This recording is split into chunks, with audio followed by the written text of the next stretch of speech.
ஞானானந்தமயம் தேவம் நிர்மலஸ்படிகாகிருதிம் ஆதாரம் சர்வ வித்யானாம் ஹயக்ரீவம் பாஸ்மகே. நமஸ்காரம். நேயர்கள் அனைவருக்கும் அஸ்ட்ரோ கேஎஸ் ஐயங்காரின் பணிவான நமஸ்காரங்கள். குரு பெயர்ச்சி 2024-25.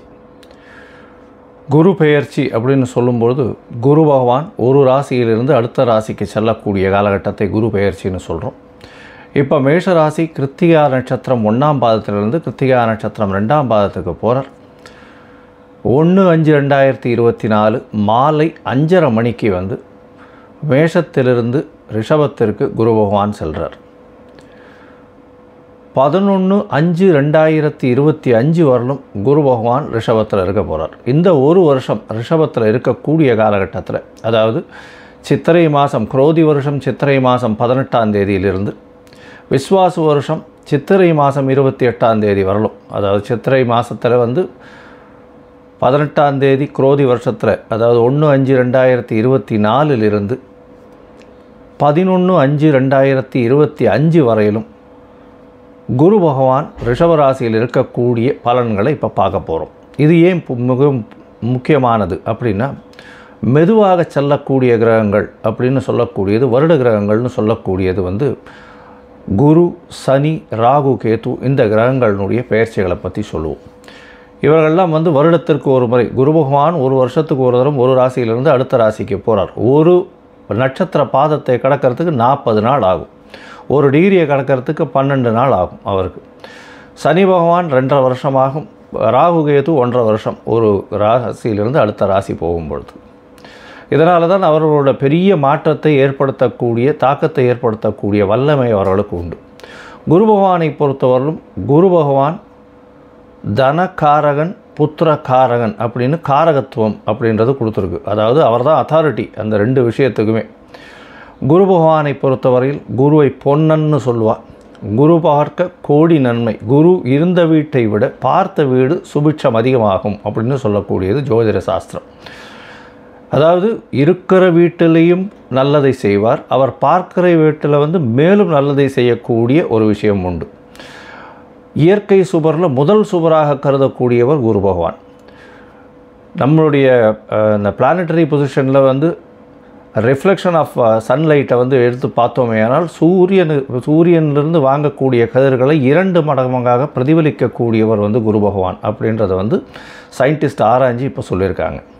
அதனால் குருவினுடைய தாக்கம் ஒரு மனிதனுக்கு ஒரு பெரிய ஏற்றத்தை கொடுக்கும். ஏன்னா தனகாரகன், புத்திகாரகன், அதாவது தனகாரகன், அதை தவிர வந்து புத்திரகாரகன், அதை தவிர படிப்புக்கு எந்த ஒரு விஷயத்திலும் வீட்டில் சுபத்துவம் நடக்கணும் அப்படின்னா குருவினுடைய அந்த ஒரு ஆசீர்வாதம் இருக்கணும். அதனால தான் குரு பார்க்க கோடி நன்மைன்னு சொல்கிறது. குரு எந்தெந்த இடத்த பார்க்குறாரோ அந்தந்த இடமெல்லாம் அதீத சுபமாகும்.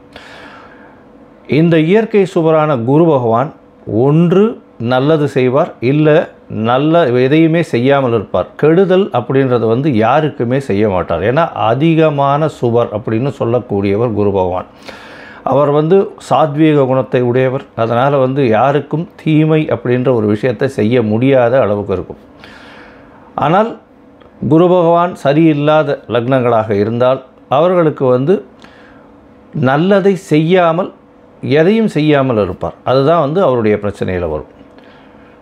சரி, இப்போ குரு பகவான் ரிஷபராசிக்கு போகிறார். ரிஷபராசிக்கு போகிறதுனால என்ன அப்படின்னா, குரு பகவான் இருந்த வீட்டிலிருந்து அவருக்கு 7ஆம் பார்வை, எல்லா கிரகத்துக்கும் 7ஆம் பார்வை உண்டு.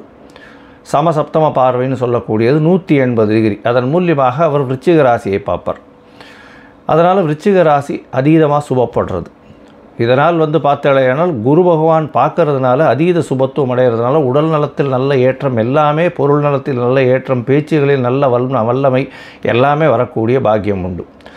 இதை தவிர வந்து பார்த்தோம்னா குரு பகவானுக்கு அதாவது ஒரு ஸ்பெஷல் அப்படின்னு சொல்லக்கூடியது 5-9 பார்வைகள் உண்டு அப்படின்றது ஜோதிட சாஸ்திரம். 5ஆம் இடத்தையும் பார்ப்பார், 9ஆம் இடத்தையும் பார்க்கக்கூடிய வல்லமை அவருக்கு உண்டு. அதன் மூலியமாக அவர் கன்னியா ராசியையும் பார்க்குறார், மகர ராசியையும் பார்க்குறார். இதன் மூலியமாக பார்த்தாலேயானால் கன்னியா ராசி, விருச்சிக ராசி, மகர ராசி, இந்த 3 ராசிகளுக்கும் மிகப்பெரிய ஏற்றத்தை கொடுக்கக்கூடிய காலகட்டமாக வரப்போகிறது. ஏன்னா குருவே பார்க்குறார் நேரடியாக. எந்த ஒரு பிரச்சனையாக இருந்தாலும் இந்த ஒரு வருஷத்தில் வந்து குரு பார்க்க கோடி நன்மைன்னு சொல்கிறதுனால உங்களுக்கு பிரச்சனைகள் அதாவது தலைக்கு வந்து தலப்பாக போகும்னு சொல்லுவாங்க இல்லையா, அந்த மாதிரியான எந்த பிரச்சனைகளையும் உங்களை அண்டாமல் பார்த்து கொள்ளக்கூடிய ஒரு விஷயமாக இருக்கும். இதை தவிர பார்த்தோம்னா குரு பகவான் குருபலம் வந்துடுத்தா அப்படின்னு சொல்லக்கூடியது அதாவது இந்த எல்லாருமே சொல்லக்கூடியது. அதாவது கல்யாணத்துக்குன்னு பார்த்தா குருபலன் வந்துடுத்தா அப்படின்னு சொல்லுவாள். குரு பகவான் பொதுவாகவே ராசியிலையும் 2ஆம் இடத்துலையும் 4ஆம் இடத்துலையும் 5ஆம் இடத்துலையும் இந்த மாதிரி சப்தமத்திலையும் 9ஆம் இடத்துலையும் இந்த மாதிரியான இடத்துங்களில் இருந்தால் அவர் வந்து சப்தமத்தை பார்த்தால் 7ஆம் இடத்தை பார்த்தால் கோச்சார பிரகாரம் ராசிக்கு சந்திர ராசிக்கு பார்க்கும் பொழுது திருமண பாக்கியம் ஏற்படும் அப்படின்றது வந்து ஜோதிட சாஸ்திரம் சொல்கிறது. அதாவது அந்த காலகட்டத்தில் உங்களுக்கு கோச்சார பிரகாரத்தில் திருமண பாக்கியம் ஏற்பட்டாலும் தசாபுக்தியும் அதற்கு சப்போர்ட் பண்ணணும். அந்த மாதிரியான விஷயங்கள் இருக்குமேயானால் திருமணம் கண்டிப்பாக ஆகக்கூடிய பாக்கியம் உண்டு. ரொம்ப நாளாக தட்டி போனவாளுக்கெல்லாம் இப்போ கல்யாணம் ஆகக்கூடிய பாக்கியம் குரு பார்க்கறதுனால கண்டிப்பாக குருபலன் வந்துடுத்து அப்படின்னு சொல்லக்கூடியது. சரி, ஒருவேளை இந்த குரு பகவான் சிலருக்கு சரியாக இல்லை, அதாவது மறைந்திருக்கிறார், அதனால் வந்து அவர்களுடைய கதிர்கள் சரியாக வரலை அப்படின்னும் பொழுது என்ன பண்ணலாம் அப்படின்னா, குரு பகவானுக்கு உண்டான காயத்ரி அதாவது ஒரு நாளைக்கு 3 தரமாவது சொல்லணும். அது என்ன அப்படின்னா, ஓம் விருஷபத்வஜாய வித்மஹே கிருணிஹஸ்தாய தீமஹி தன்னோ குரு பிரச்சோதயாத்து அப்படின்றத ஒரு நாளைக்கு 3 தரம் சொல்லிட்டு வர்றதன் மூலியமாகவும், இல்லைன்னா ஓம் குருதேவாய வித்மஹே பிரம்மானந்தாய தீமஹி தன்னோ குரு பிரச்சோதயாத் அப்படின்றத ஒரு நாளைக்கு 3 தரம் சொல்லிட்டு வர்றதன் மூலியமாக குரு பகவானுக்கு உண்டான காயத்ரியை சொல்கிறதுனால குரு வலுப்படக்கூடிய வாய்ப்புகள் மிகவும் அதிகம். இதை தவிர வந்து தட்சிணாமூர்த்தியை வழிபடுறதும், வியாழக்கிழமை ஆஞ்சநேயருக்கோ இல்லைன்னா விநாயகருக்கோ போய் சுற்றிட்டு ஒரு 9 தரம் பிரதட்சணம் பண்ணிட்டு வர்றதும், தட்சிணாமூர்த்திக்கு மஞ்சள் நிற ஆடை அதாவது வஸ்திர தானம் கொடுக்கறதும், அதை தவிர படிக்கக்கூடிய குழந்தைகளுக்கு உங்களால் முடிஞ்ச ஹெல்ப் பண்ணுறது, அதாவது அவர்களுக்கு பொருள் உதவியோ பண உதவியோ எது பண்ண முடியுமோ அவர்களுக்கு உண்டான படிப்புக்கு உண்டான விஷயங்கள் வாங்கி கொடுக்கறதன் மூலியமாக, அதாவது அருகில் இருக்கக்கூடிய பாடசாலை இல்லைன்னா ஏழை மாணவர்கள் படிக்கிறதுக்கு உங்களால் முடிஞ்ச விஷயத்தை செய்யக்கூடியது. இதை தவிர ஆலங்குளம் போயிட்டு வர்றது, குரு பகவானுடைய க்ஷேத்திரம்னு சொல்லக்கூடியது ஆலங்குளம் போயிட்டு வர்றதும், நீங்கள் சார்ந்த மடாதிபதிகளை போய் சேவிச்சுட்டு வர்றதும் அது வந்து ஒரு பெரிய ஏற்றத்தை கொடுக்கும். இதை தவிர பார்த்தாலேயானால் மூக்கு கடலை சுண்டல் வந்து வியாழக்கிழமை அருகில் இருக்கக்கூடிய விநாயகர் கோவிலில் விநியோகம் பண்ணுறதன் மூலியமாகவும், உங்களால் முடிஞ்ச அதாவது உங்களால் எந்த அளவுக்கு முடியுமோ அந்த அளவுக்கு வந்து அருகில் இருக்கக்கூடிய இதில் வந்து நெய் உங்களால் முடிஞ்சது கொடுக்கக்கூடியதாக இருந்ததுனால் அபிஷேகத்துக்கு இந்த குரு பகவானின் தாக்கத்திலிருந்து எந்த ஒரு பிரச்சனையாக இருந்தாலும் மிகவும் சுலபமாக செல்லக்கூடிய வாய்ப்புகள் நிச்சயமாக உண்டு. சரி, இப்போ மேஷம் முதல் மீனம் வரை குரு பகவான் ஒரு ராசியாக என்னென்ன பலன்களை தருவார் அப்படின்றது நம்ம இப்போ பார்க்கலாம்.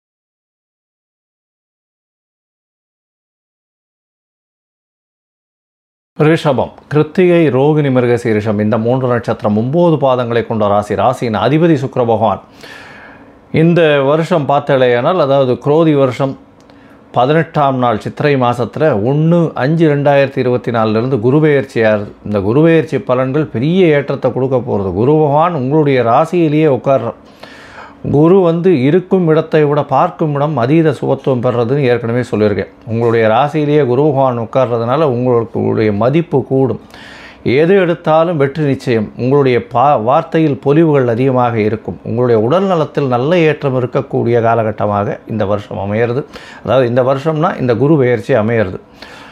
இந்த குரு பெயர்ச்சி அடுத்த வருஷம், அதாவது விஸ்வாசு வருஷம் சித்திரை மாதம் 28ஆம் தேதி வரலும் இருக்குது. இந்த காலகட்டத்தில் உங்களுடைய உடல்நிலையில் நல்ல ஏற்றம், உங்களுடைய பேச்சு திறமையின் மூலியமாக எல்லாவற்றையும் சாதிக்கக்கூடிய வாய்ப்புகள் நிச்சயமாக உண்டு. உங்களுக்கு பார்த்தாலேயானால் குரு பகவான் ராசியிலேயே இருக்கிறதுனால கொஞ்சம் ஸ்ட்ரெஸ் அதிகமாக இருந்தாலும் எல்லா விஷயத்திலும் நீங்கள் வெற்றி பெறக்கூடிய வாய்ப்புகள் நிச்சயமாக உண்டு. குரு வந்து உங்களுடைய ராசியிலேயே இருந்து உங்களுடைய ராசிக்கு 5ஆம் இடம் 7ஆம் இடம் மற்றும் 9ஆம் இடத்தை சுபப்படுத்துறது பெரிய ஏற்றத்தை கொடுக்கக்கூடியது. ஏன்னா உங்களுடைய ராசிக்கு உட்கார்ந்து 5ஆம் இடத்தை பார்க்குறதன் மூலியமாக குழந்தை பேர் ஏற்படக்கூடிய வாய்ப்புகள் உண்டு. ஏன்னா புத்திரகாரகனே வந்து புத்திர ஸ்தானத்தை பார்க்குறது பெரிய விசேஷம். இவ்வளவு நாளாக கேது பகவான் இருந்ததுனால அபாஷன் முதலான பிரச்சனைகள் இருந்து கொண்டே இருந்திருக்கும். அதாவது ரொம்ப நாளாக குழந்தை பிராப்தி இல்லாதவர்களுக்கு தான் அதனுடைய கவலை தெரியும். குழலினிது யாழினிது என்ப தன்மக்கள் மழலை சொல் கேளாதோர்னு வள்ளுவன் சொன்ன மாதிரி குழந்தை பிராப்தி இல்லாதவர்களுக்கு அந்த கஷ்டம் தெரியும். அதனால் ரொம்ப நாள் குழந்தை பிராப்தி இல்லாதவர்களுக்கு இப்போ ஒரு பெரிய வரப்பிரசாதம் கிடைக்க போகிறது. குரு பகவானிலிருந்து அருள் நிச்சயமாக உண்டு. கேது பகவான் இருந்தாலும் குரு பார்த்த கேது பகவானால் வந்து ஒரு பெரிய ஏற்றமும் யோகமும் வரக்கூடிய காலகட்டமாக இருக்கும். அதனால் குழந்தை பிராப்தி நிச்சயமாக உண்டு. உங்களுக்கு புதிய பதவி புகழ் அந்தஸ்து கௌரவம்லாம் வரக்கூடிய காலகட்டமாக இந்த குரு பெயர்ச்சி அமைய போகிறது. உங்களுடைய ராசிக்கு பார்த்தீங்கன்னா சப்தமத்தை வந்து குரு பகவான் பார்க்குறார். அதனால் இவ்வளோ நாள் திருமணம் தட்டி போயிட்டு இருந்தவாளுக்கெல்லாம் திருமண யோகம் வந்தாச்சு. திருமணம் கண்டிப்பாக கைகூடக்கூடிய வாய்ப்புகள் இந்த வருஷம், அதாவது இந்த குரு பெயர்ச்சியால் நிச்சயமாக நடக்க போகிறது. உங்களுடைய எதிர்பாலினத்தவர் மூலியமாக நல்ல ஒரு ஏற்றம் கிடைக்கக்கூடிய காலகட்டம்.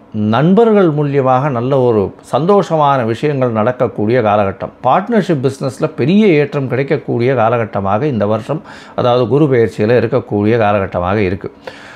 இந்த ரிஷபராசிக்காரர்களுக்கு பார்த்தாலேயானால் குரு பகவான் 9ஆம் இடத்தையும் பார்க்குறார். அது ஒரு பெரிய விசேஷம். 9ஆம் இடத்தை பார்க்கும்போது தந்தையின் உடல்நிலையில் பெரிய ஏற்றம் கிடைக்கக்கூடும். அதை தவிர வந்து வெளிநாடு போய் படிக்கணும்னு நினைக்கக்கூடிய மாணவியர்லாம் பார்த்தாலேயானால் வெளிநாட்டுக்கு போய் படிக்கக்கூடிய பாக்கியம் கிடைக்கும். ஏன்னா 9ஆம் இடத்துல குரு பகவான் பார்த்தால் நிச்சயமாக வெளிநாடு போகக்கூடிய பாக்கியம் கிடைக்கும். ஏன்னா ஒரு சுபர் பார்க்க அந்த இடம் சுபத்துவம் அதிகமாக கூடுதலாக இருக்கும். அதனால் வந்து வெளிநாடு போகக்கூடிய பாக்கியம் உண்டு. மேல் படிப்பு படிக்கக்கூடிய பாக்கியம் நிச்சயமாக கிடைக்கும். அதுவும் 9ஆம் இடத்தை போய் பார்க்கறதுனால மேல் படிப்புக்கு, அதாவது மாஸ்டர் ஆஃப் சயின்ஸு இந்த மாதிரியான விஷயங்கள், அதை தவிர வந்து ஐஐடியில் வந்து எம்டெக் படிக்கிறது, இல்லைன்னா வந்து சூப்பர் ஸ்பெஷாலிட்டி படிக்கிறது, நீட்டில் நெக்ஸ்ட்டு அப்படின்னு பண்ணுறாங்க இல்லையா, அதை தவிர சூப்பர் ஸ்பெஷாலிட்டி இதிலெல்லாம் வந்து போட்டித் தேர்வில் வெற்றி பெறுறது இதெல்லாம் வந்து நிச்சயமாக நடக்கக்கூடும். வெளிநாட்டிற்கு போய் எம்பிஏ இந்த மாதிரியான விஷயங்கள், அதாவது ஆக்ஸ்போர்ட், கேம்பிரிட்ஜ் இந்த மாதிரியான யூனிவர்சிட்டியில் படிக்கணும்னு பார்த்துட்டு இருக்கவாளுக்கு, அதாவது டாப் ஒரு 20 யூனிவர்சிட்டிஸில் படிக்கணும்னு யோசிச்சுட்டு இருக்கவாளுக்கு பெரிய ஏற்றம் கிடைக்கக்கூடிய காலகட்டமாக இந்த வருஷம் அமைய போகிறது. இந்த வருஷத்தில் பார்த்தாலேயானால் உங்களுடைய ஸ்ட்ரெஸ்ஸு கொஞ்சம் அதிகமாக இருக்கும். அதாவது மைண்டு வந்து ரொம்ப ஸ்ட்ரெஸ்ஃபுல்லாக இருக்கும். மனசு கணக்குகள் ரொம்ப அதிகமாக போட வேண்டியிருக்கும். உடல் நலத்தில் நல்ல ஒரு ஏற்றம் இருக்கக்கூடிய காலகட்டம். கவலைப்பட தேவையில்லை. தந்தையின் உடல் நலத்தில் நல்ல ஒரு ஏற்றம் இருக்கும். தந்தை மூலியமாக சொத்துக்கள் வரக்கூடிய காலகட்டமாக இருக்கும். திருமண பாக்கியம் அமையக்கூடிய வாய்ப்புகள் உண்டு. அதை தவிர குழந்தை பிராப்தியும் ஏற்படக்கூடிய பாக்கியம் நிச்சயமாக இருக்குது. மொத்தமாக பார்த்தாலேயானால் இந்த குரு பெயர்ச்சி ஒரு பெரிய ஏற்றத்தை கொடுக்கக்கூடிய குரு பெயர்ச்சியாக இருக்குது. பொன்னான குரு பெயர்ச்சியாக இருக்கக்கூடிய காலகட்டமாக இருக்குது. நீங்கள் அருகில் இருக்கக்கூடிய ஆஞ்சநேயர், அதாவது நாமக்கல் ஆஞ்சநேயரை போய் வழிபட்டுட்டு வாங்கும்.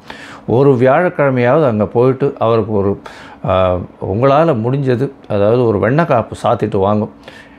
அது ஒரு பெரிய ஏற்றத்தை கொடுக்கும். முடிந்தவரை கல்வி கற்கும் மாணவர்களுக்கு உங்களால் முடிஞ்ச உதவியை செஞ்சுட்டு வாங்கும். அது வந்து குரு பகவானுக்கு செய்யக்கூடிய ஒரு பெரிய விசேஷமான பிரீத்தியாக கருதப்படுகிறது. அதனால் அதை பண்ணுங்க. எந்த ஒரு பிரச்சனையிலிருந்தும் நீங்கள் வெற்றி காண முடியும்.